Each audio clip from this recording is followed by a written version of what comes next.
Essa Bíblia tem que ser cantada com mais dignidade. É um clássico do grande Raimundo Fagner. Tá puxado.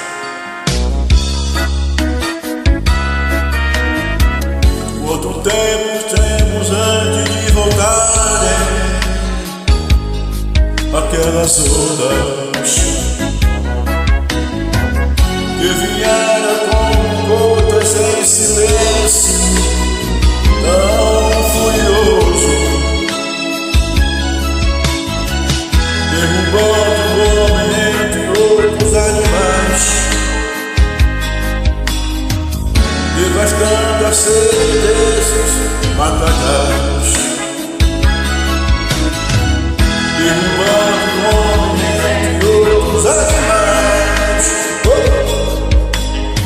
devastando a sede desses matagalhos,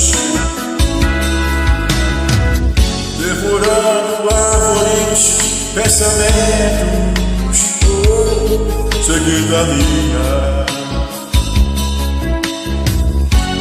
foi escrito pelos mesmos lábios, tão furioso.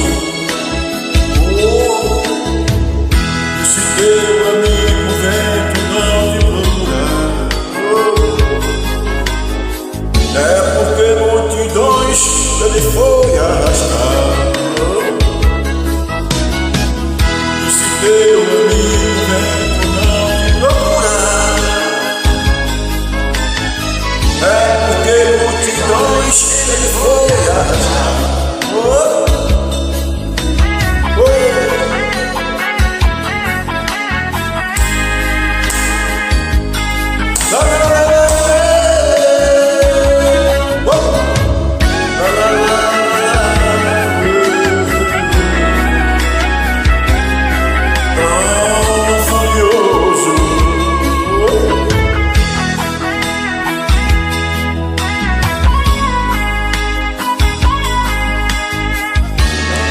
Devastando a sede desses matagalhos,